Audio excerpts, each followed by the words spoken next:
success you guys had throwing the ball on Saturday, does that encourage you that you can do more of that going forward, or is that strictly that was just a game plan thing? I think every week's different. I think every week you just got to go through and evaluate, what you think the defense is going to present you, and put together the best plan you can do in both the passing and the run game. Mike, the analytics say that you have the second most efficient red zone offense.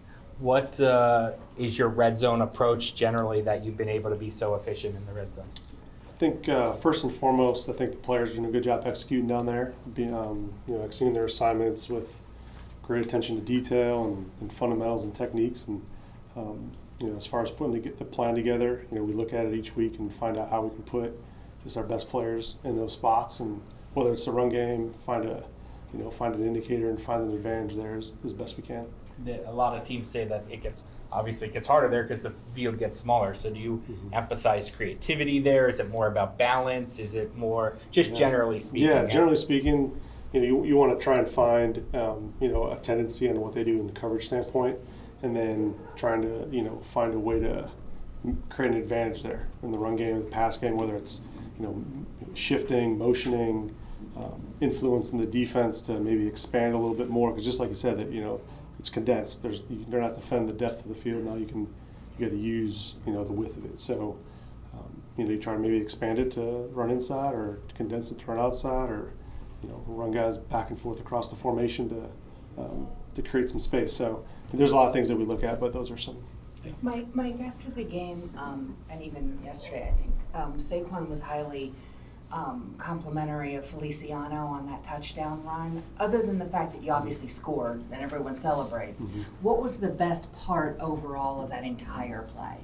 Yeah, I think, and the guys just they worked on, they executed the play well. It started with the O-line and getting to their blocks and creating some nice double teams. And then the way that we had that play, Daniel, it was kind of like an RPO zone read style play. Daniel made the right read and trusted his rules, and the guys made a great play. And then Saquon obviously felt his, read through his reads and his landmarks, and then got through line of scrimmage and made a play, kind of like a broken tackle there, and made a great play down the field. That was big for us. How about the Feliciano part though? Because again, Saquon went out of his way to say John recognized an unseen look, I believe. No, it wasn't a look we had talked about. It was just one of those looks that's kind of down the line, not as like a primary look. And they did a great job really in the huddle identifying the personnel, and so they were able to kind of get the communication done beforehand on how they were going to block up that look. What is it about? That's a big play in the game. I'm curious, what's the thought process for you of calling a play that could, I guess it could have been a run or a pass, according to what you said, but that could be a run in that spot there? Yeah, it's that's a design that we have. It's flexible. Could be a run, could be a pass. You kind of take the best look that you get from whatever the defense wants to present, and so you kind of get the best of both worlds. And maybe you get an opportunity to hand it to Saquon. You get an opportunity to get on the perimeter with Daniel, throw it to one of the receivers. So you kind of got three options there. That's why we like to play. You don't worry though about potentially running the ball on a fourth down there though in that spot. Just your mindset as a play caller. It's part of the play. It gives you those options. So you bank on the guys going in there and executing like they did.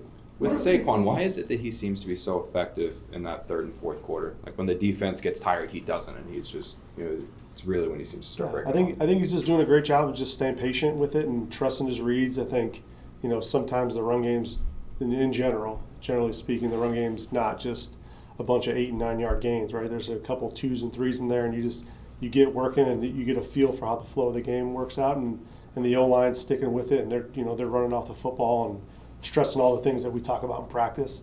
And so I think as the game goes on, it kind of declares a little bit. You kind of get a good feel in that second half on the adjustments you want to make, and the guys have done a great job just really communicating through those.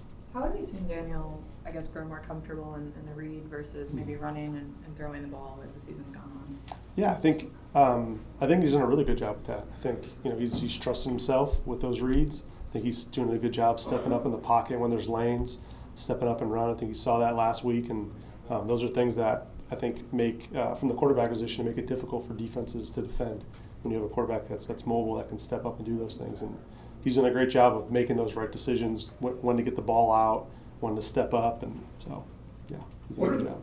What are the benefits of Ben and Nick rotating them? What's the biggest benefit of that for you guys? Yeah, I think it keeps both of those guys fresh. And they do a great job really throughout the week of practice too, of communicating, make sure they see the looks and talking about the looks.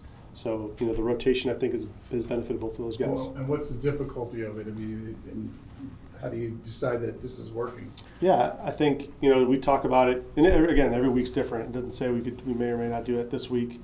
And it's something we talk about with Dave's and Bobby and how we want to roll those guys. But, it worked last week, and I think they did a nice job with it and kind of get into the flow of the game. So we'll continue to evaluate this week, though. How have they been able to find chemistry?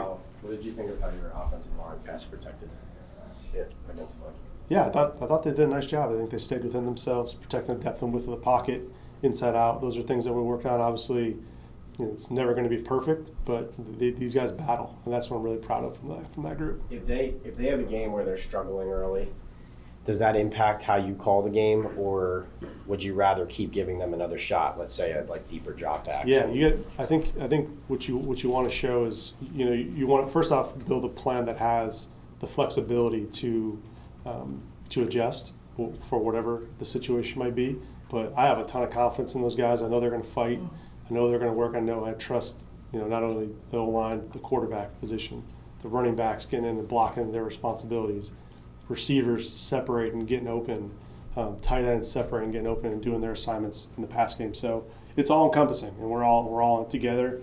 And I think as the game goes on, you adjust as the game goes. Wink has made no secret. Oh, you're good. When you're rotating those guards like you guys are, how have you been able to find the chemistry with the group? Because I think the cliche around the league is you need to find five and stick with the five so they can learn to play together. But you guys seem to have found some of that camaraderie despite the fact you're rotating. Yeah, it's been good to have those guys around all through OTAs and all through training camp.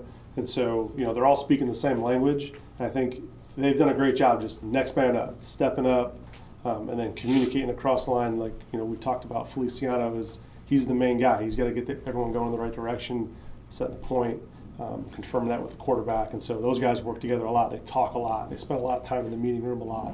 And after each practice set, talking about the looks that they saw and how they can make it better or cleaner, and then tying that in with how Bobby and Tony and Shay and how those guys communicate.